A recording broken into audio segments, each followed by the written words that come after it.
नमस्कार, मैं अतुल वर्मा एक बार फिर से स्वागत करता हूँ। बाज़ारों में आपने आज बहुत ज़्यादा ही मूवमेंट देखा है, बेसिकली बहुत ज़्यादा वोलाटिलिटी देखा है। जहाँ निफ्टी ने कहीं 26,040 के आसपास का हाई लगाया, वहीं पर मार्केट ने 25,810 के आसपास का लो लगाया है। तो मोटा-मोटी मार्केट में जो मूवमेंट रही है, वो 250 पॉइंट दोनों साइड अगर आप देखिए तो 250 पॉइंट का इंट्राडे मूव रहा है, अगर आप ऊपर से नीचे को जोड़ लीजिए। लेकिन जहाँ ओपन हुआ है 25,939 पर ओपन हुआ, वहां से हम 26,040 गए, 100 पॉइंट ऊपर गए। फिर वहां से हमने 810 लगाया, 810 से फिर हम 26,000 तक के आसपास गए। फिर वहां से वापस से हम नीचे आए और दिन के लास्ट समय आते आते लगभग हम जो है थोड़ा माइनस में ही सही, लेकिन हाँ क्लोज किए। और मोटा मोटी 25,900 के आसपास की जो क्लोजिंग आई है मार्केट की, 930 940, ये रेंज जो है वहीं पर है। लेकिन मोटा मोटी अगर आप क्लोज टू क्लोज देखते हैं तो बाजार आपको लगेगी कि कहीं नहीं गई। लेकिन अगर आप मार्केट को ट्रेड कर रहे हैं तो बहुत हाइपर मोमेंटम दिख रहा है। यद्यपि जो लेवल्स मैंने कल भी चर्चा किए थे, वो लेवल्स काफी हद तक काम करते हुए दिखे हैं। जहां पर लोअर लेवल, अगर मैंने कल भी बात करी है, मैं लगातार कह रहा हूं कि 25,800 एक बड़ा सपोर्ट है। 25,800 के आसपास मार्केट जाएगी, रिकवरी आएगी। ये मार्केट बाई ऑन डिप की है, राइज पर बेचने की नहीं है। ये डू नॉट शॉर्ट मार्केट है। तो अगर नीचे मार्केट में आप ले पाए तो एक बड़ा बेनिफिट है, क्योंकि एग्जैक्टली लगभग उन्हीं लेवल से मार्केट में घूमता हुआ दिखा। ऊपर की साइड में अगर आप बात करिए 26,040, कल के भी वीडियो में बोला है, 26,100 के आसपास में रेजिस्टेंस है। 26,100, 26,200 ये एक रेजिस्टेंस है, माइनर रेजिस्टेंस है, जो कि आने वाले वक्त में टूटेगा। लेकिन जब तक वो रेजिस्टेंस टूट नहीं जाता तब तक तो वो रुकावट बनी ही रहेगी। तो रुकावट जो है वो उसने अपना असर दिखाया है। नीचे जो सपोर्ट्स है, जो कि मजबूत सपोर्ट्स है 800 750 की रेंज में, उन्होंने अपना असर दिखाया है। आज चूंकि एक्सपायरी थी तो हाइपर मोमेंटम होना स्वाभाविक है, और वो भी आपने देखा है अल्टीमेटली मार्केट। लेकिन जितना मूव कर रहा है, ये सामान्य रूप से इसको ट्रेड करना, जो लोग दिन के दौरान एक दो बार बाजार को देखते हैं, यानी कुछ और काम भी साथ में करते हैं, उनके लिए संभव नहीं रहा है। ये प्रोफेशनल्स के लिए हो गया है कि जहां पर आप परमानेंट स्क्रीन को देख रहे हैं, तब जाकर के अगर आप मार्केट में, इंडेक्स में, बैंक निफ्टी इनको ट्रेड करते हैं या ऑप्शंस ट्रेड करते हैं, तो ये उन्हीं के लिए मार्केट है। स्टॉक स्पेसिफिक मार्केट में भी कोई बहुत बड़े मूव नहीं आ रहे हैं। आपको डेटा में दिखता है कि कोई स्टॉक आज 10-15% ऊपर चला गया है, लेकिन परसों वो नहीं जाएगा, कल वो नहीं जाएगा। तो फॉलो अप नहीं आ रहे हैं, फॉलो अप लगातार गायब है। यद्यपि अगर बात करिए तो मार्केट में आज सेक्टोरली देखिए तो कोई बहुत ज्यादा असर नहीं है। लगभग सभी सेक्टर में थोड़ी, किसी सेक्टर में गिरावट, थोड़ी किसी सेक्टर में तेजी रही है, तो उसको आप उस ढंग से बांट के नहीं चल सकते। और यही सेम कहानी अलग अलग इंडेक्स के साथ भी है। लेकिन हाँ, कल, इवन कल भी जो एफआईआई के नंबर थे वो पॉजिटिव से, समथिंग 500 करोड़ के आसपास इक्विटी में खरीद थी। आज का जो नंबर आया है एफआईआई का, वो भी पॉजिटिव है, 600 करोड़ के आसपास की खरीद आई है।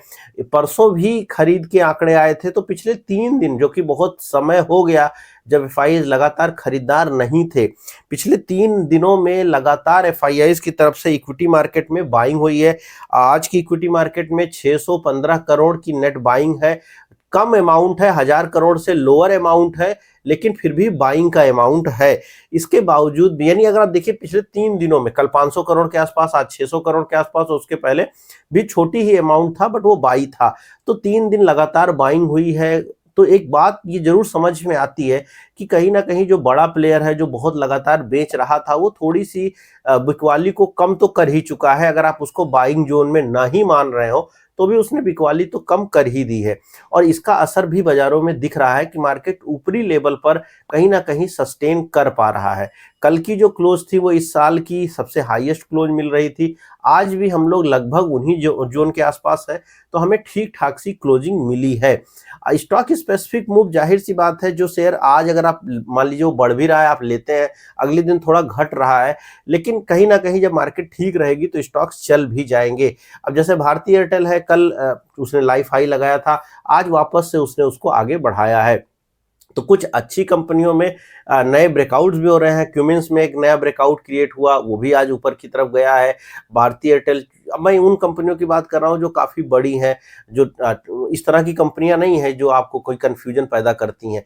तो छोटी मझोली कंपनियां नहीं, लेकिन एक ठीक ठाक सी कंपनियों में भी ठीक ठाक से मूवमेंट देखने को मिल रहे हैं। बट ये है कि उसमें प्रॉब्लम ये है कि रोज के रोज फॉलोअप नहीं आ रहा है, तो लेने के बाद आपको बैठना पड़ रहा है बहुत सारी कंपनियों में। और चूंकि रिजल्ट सीजन चल रहा है, जिस तरह से रिजल्ट कंपनियां पेश कर रही हैं उसके हिसाब से स्टॉक्स में मूवमेंट भी देखने को मिल रही है, तो वो भी एक बड़ा कारण है।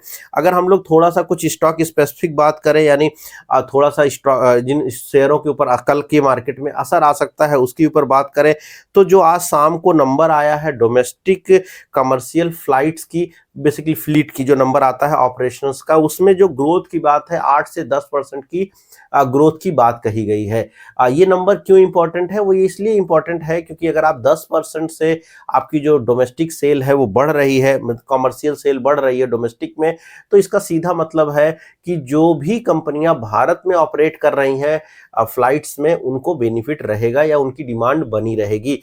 तो इससे पूरे के पूरे, चूंकि ये जो होता है डोमेस्टिक फ्लाइट चलने का अर्थ यही हुआ कि जो भारत का यूं कहिए भारत में जो भारत से भारत के अंदर की जो सारी गतिविधि है उसमें विस्तार है। इसका दो बेनिफिट होता है। जनरली जब भी इस तरह की रिपोर्ट्स आती हैं और पॉजिटिव आती हैं, तो जो आपके फ्लाइट उड़ाने वाली कंपनियां हैं, चाहे उसमें इंडिगो, स्पाइस जेट, इनके लिए पॉजिटिव खबर रहती है। इंडिगो चूंकि लीडर है इस पूरे फील्ड का, तो उसके लिए हमेशा से पॉजिटिव रहेगा ही रहेगा, क्योंकि जो टोटल फ्लाइट्स चल रही हैं इंडिया में उसमें करीब 60% से ज्यादा जो डोमेस्टिक फ्लाइट्स उड़ती हैं, प्रॉफिटेबल हैं, वो सब कुछ जो है एक कंपनी के हाथ में जाता हुआ दिखता है। तो वो एक बड़ा बेनिफिट है। दूसरी चीज है कि इसका एक असर जो होटल कंपनियां होती हैं उनके ऊपर भी देखने को मिलता है। कारण उसका ये है कि होटल जब फ्लाइट ज्यादा उड़ रही हैं, मतलब उसमें टूर एंड टूरिज्म भी है, क्योंकि सारा का सारा बिजनेस फ्लाइट्स ही नहीं है। यद्यपि बात हम यहाँ पे कमर्शियल फ्लाइट्स की भी कर रहे हैं, तो उसमें कार्गो फ्लाइट्स भी जुड़ जाएंगी, बहुत बार ऐसी भी है। लेकिन मुद्दा यही है अल्टीमेटली कि कुल मिला जुला करके अगर ये चीजें हो रही हैं, तो उसका मतलब ये है कि सारी की सारी गतिविधि बेहतर चल रही है, और उससे जो है ना सिर्फ इंडिगो जैसे स्टॉक के ऊपर फायदा बनेगा, बट होटल कंपनियों के ऊपर भी आपको फायदा बनता हुआ दिखाई पड़ सकता है। तो 8 से 10% रेवेन्यू ग्रोथ की उम्मीद लगाई गई है। क्रिसिल ने ये बात कही है, ये उनकी रिपोर्ट को मैं कोट कर रहा हूं। अब आज जो भारत का year on year industrial output growth का नंबर आया है वो 4% से आया है सितंबर महीने में। तो हमारी जो ग्रोथ है, इंडस्ट्रियल ग्रोथ है, सितंबर महीने में 4% से रही है, जो कि अच्छी मानी जाएगी। इसको बुरा नंबर नहीं माना जाएगा, क्योंकि जो मार्केट है वो मान के चल रहा था कि ये नंबर 3.2% के आसपास आएगा, लेकिन उससे हमने आउटबीट किया, उसको हमने ऊपर की तरफ बीट किया, और जो एग्जैक्ट नंबर आया वो 152.8, जो कि 146.8 के अगेंस्ट में आया है। तो अल्टीमेटली जो 4% की ग्रोथ है ये बेहतर ग्रोथ है, और इसका असर ये हुआ कि जो भी आपकी इंडस्ट्रीज हैं उसके हिसाब से ये टोटल मार्केट सेंटीमेंट को भी बूस्ट करेगा। ये शाम के समय आया है, तकरीबन 3:30 बजे के आसपास में ये नंबर आए हैं। तो मार्केट को ये नंबर अभी नहीं पता थे, तो मार्केट इसके ऊपर कल सुबह आपको रिएक्ट करता हुआ दिखाई पड़ेगा। तो ये कुछ स्टॉक स्पेसिफिक बातें अगर आप करिए, कुछ और चीजें करें, तो जो जिस तरह से आज इलेक्ट्रॉनिक्स के कंपोनेंट की स्कीम्स को लॉन्च किया गया है, 5,532 करोड़ की स्कीम है। इसका बेनिफिट आज आपने बहुत सारी जो इलेक्ट्रॉनिक मैन्युफैक्चरिंग कंपनियां हैं, जिसमें आप सिरमिया की बात करें या फिर आप जो है केन्स टेक्नोलॉजी, तो उनमें जो है कि फिनटेक, उन सब में आपने एक रैली देखी है। तो वो मेन कारण उसका यही है। तो जो भी देखिए, जब भी खबरें आ रही हैं, तो अगर आप राइट टाइम पे उन खबरों के साथ काम कर पा रहे हैं तो मिल रहा है मौका। लेकिन बहुत प्रॉब्लम ये है कि जो भी खबरें आ रही हैं वो सब 3:30 बजे के बाद आती हैं। मुझे नहीं समझ में आता कि क्यों भारत के बाजारों के समय इन खबरों को प्रस्तुत नहीं किया जाता, क्योंकि इसके अर्थ हो जाता ये है कि कल आप जब गैप अप पे खुलते हो, तो जो व्यक्ति जिनको ये खबरें नहीं पता है, एक आम निवेशक उसमें पार्टिसिपेट ही नहीं कर पाता है, क्योंकि अगर मार्केट के दौरान खबर रहेगी तो आदमी उसको खरीदना संभव है। अब अगर मान लीजिए कल गैप अप भी होता है किसी भी स्टॉक में, मान लें इंडिगो की बात कर लें, अगर 2.5-3% का एक गैप अप होता है तो वो रिटेल पार्टिसिपेट उसको नहीं कर पाया है। हाँ, किसी ने पहले लिया हुआ एक अलग चीज है, बट चूंकि इंफॉर्मेशन 3:30 के बाद आती है और ये बहुत आसान है कि जो भी सरकारी एजेंसीज हैं जो इनको जारी कर रही हैं या प्राइवेट एजेंसीज जो इनको जारी कर रही हैं, वो मार्केट आवर में अगर इसको लेके आए तो वो बेहतर रहेगा। ऐसे कुछ नियम भी बनाए जाने चाहिए, क्योंकि प्राइस डिस्कवरी तब बेहतर है, क्योंकि जब गैप अप होता है तो प्राइस डिस्कवरी बेहतर नहीं मानी जा सकती उसको, क्योंकि उसमें तो पार्टिसिपेशन वाइज देखा जाए तो रिटेल को वो मौका नहीं मिलता। एटलीस्ट जो डे ट्रेडर है, जो 1 से 2 दिन के लिए काम करना चाहता है और बड़ी तबका है उसका, वो तो बिल्कुल ही बाहर हो जाता है। और यही हो रहा है, अगर आप देख रहे होंगे तो यही हो रहा है कि खबरें आती हैं, स्टॉक्स ऊपर खुलते हैं, 10 12 15% स्टॉक ऊपर खुलकर फिर वो धीमे धीमे नीचे आने लग जाते हैं, तो उसमें मुनाफा वसूली आ जा रही है, क्योंकि मार्केट में फॉलो अप नहीं है।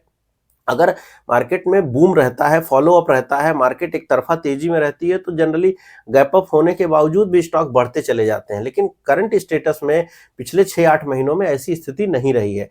तो खबरें जो भी हैं वो मार्केट आवर में आए तो ज़्यादा बेहतर ढंग से उसके ऊपर रिएक्शन देखने को मिल सकता है, रिटेल पार्टिसिपेशन भी को भी उसमें ज़्यादा बेनिफिट रहेगा। ओवरऑल ये जो है कुछ चीज़ें रही हैं। रही बात अगर आप जापान की बात करिए, अमेरिका की बात करिए, तो अमेरिकन स्टॉक मार्केट इस समय काफ़ी तेजी में दिखाई पड़ रहा है। पिछले 2-3 घंटों में जिस तरह से जापान के साथ उनकी कई सारी बातें चल रही हैं, चूंकि प्रेसिडेंट ट्रंप वहाँ पर हैं, तो जापान के साथ उनकी छोटी डील और कई सारी बातें और हैं, जिसके नाते स्टॉक मार्केट अमेरिका का इस समय काफ़ी ऊपर दिखाई पड़ रहा है। इसका असर भारतीय बाज़ारों के अंदर भी आपको देखने को मिलेगा। अक्टूबर अब बीत चुका है, एक्सपायरी टू एक्सपायरी की बात करिए तो बीत गया है। कल से हम नवंबर की महीने की शुरुआत करेंगे और बहुत बार पिछले तो 3-4 महीनों की शुरुआत में ये देखने को मिला है कि पहले 2-3 दिन बहुत बुलिश रहते हैं, तो उसकी तैयारी भी आप करें कि बुलिशनेस हो सकती है, पॉसिबिलिटी है कि आपको और देखने को मिल जाए, क्योंकि आज की एक्सपायरी निपट गई है और एक्सपायरी के नाते ही मार्केट थोड़ी सी डाइसी जरूर आज दिन के दौरान देखने को मिली है। बट हाँ, अगर आपने निचले स्तरों पे खरीदने की कोशिश करी है तो वो काम किया है। लेवल्स की अगर चर्चा करें निफ्टी पर, तो लेवल्स मोटा मोटी वहीं रहेंगे। नीचे की साइड में जो 750 का रेजिस्टेंस है, 25,750, वो बना रहेगा, और ऊपर की साइड में यानी सपोर्ट जो है 25,750 का, और ऊपर की साइड में जो रेजिस्टेंस है वो 26,100 बना रहेगा। अगर 26,100 ब्रेक होगा तो 26,200, और फिर आप उसके बाद तो फिर आप और नए ऊंचाइयों की तरफ बढ़ने लग जाएंगे। ओवरऑल अगर आप ये दुनिया भर की बाजारों की बात करिए तो पूरी की पूरी एशियन मार्केट इस समय तेजी में है। भारत इकलौता मार्केट ऐसा नहीं है कि जहां पिछले कुछ दिनों में तेजी आई है, पूरी दुनिया की मार्केट में तेजी है। आप S&P की बात करिए यानी अमेरिका में देखिए तो लाइफ हाइज लगा रहे हैं वो मार्केट। एशियन मार्केट में जापान का मार्केट हाइज पे है, इस साल के हाइज के आसपास में चाइना कोरिया का मार्केट है, सिंगापुर का मार्केट है, बगल का पाकिस्तान तो पता नहीं उसमें आग ही लगी हुई है, वहां पर साल में काफी बड़ी रैली हो रही है। तो हम अभी भी अंडर परफॉर्मर ही हैं। अगर आप उस लेवल पे देखें पूरी दुनिया के हिसाब से तो हम अंडर परफॉर्मर ही हैं अभी भी। तो भारत में कैचअप रैली बची हुई है। वो कैचअप रैली भारत में कब स्टार्ट होगी वो कहना कठिन है, बट कभी ना कभी वो कैचअप रैली स्टार्ट होती हुई दिखाई पड़ सकती है, और उसके नाते फिर जो है हमारे देश में चीज़ें और बेहतर हो सकती हैं। रिलायंस से रिलेटेड एक न्यूज़ जरूर है जो कि रिलायंस के लिए पॉजिटिव खबर होगी, क्योंकि भारत की डोमेस्टिक जो है रिफाइनिंग कैपेसिटी है उसको 310 MTPA करने की बात है 2030 तक। ये एक बड़ी खबर है, क्योंकि भारत की जो टोटल रिफाइनरी है उसमें बहुत बड़ा हिस्सा रिलायंस का है। सरकारी हिस्सेदारी और प्राइवेट हिस्सेदारी टोटल मिला के मैं ये बात कर रहा हूँ, तो इसको बढ़ाने की बात चल रही है 2030 में। करंट स्टेटस ये है कि हम 258 MTPA की जो है उत्पादन करते हैं, मतलब मिलियन टन पर एनम, यानी मिलियन टन पर साल का उत्पादन हम करते हैं 258 के आसपास। इसको बढ़ाने की बात है, बढ़ाने की उम्मीद रख सकते हैं आप कि ये बढ़ेगा। तो इसका बेनिफिट रिलायंस जैसी कंपनियों को या रिलायंस जैसे या इसके लिए हो सकता है आने वाले वक्त में, जैसे चूंकि आज अगर आप खाद कंपनियों की बात करिए तो खाद कंपनियों के लिए भी जो फर्टिलाइजर की सब्सिडी की बात थी वो जो है सरकार ने मान ली है, और वो उन्होंने कर दिया है। वो शाम के समय ही वो भी खबर आई, जबकि बाजार बंद होने से पहले थी, और जो आपका पे कमीशन की बात है वो भी सरकार ने गठित कर दिया है, और उसका भी बेनिफिट आपको शाम को मार्केट में जो एकाएक नीचे से चूंकि अगर आप ध्यान दीजिए तो 2:45 बजे के आसपास मार्केट कहीं ना कहीं काफी नीचे ट्रेड हो रहा था, और उसके बाद जो बाजारों में तेजी हुई 15 से 20 मिनट में मार्केट ने वापस से 26,000 के स्तर एक बार को टच किए। ओवरऑल क्लोजिंग जरूर नीचे आई, बट काफी ऊंचाइयां आई थी शाम के 15-20 मिनट के अंदर मार्केट में।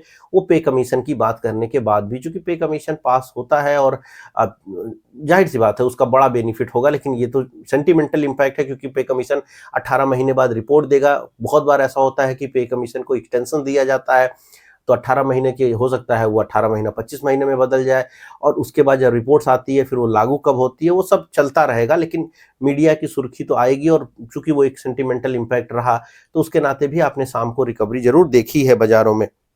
तो मल्टीपल कारण है, लेकिन मार्केट में फिर से वही रिपीट करूंगा कि मार्केट में बहुत ज़्यादा मंदी के बारे में नहीं सोचना चाहिए। इस मार्केट में आपको कोशिश करनी चाहिए कि आप थोड़ी तेजी के बारे में सोच पाएं या सोचते रहें।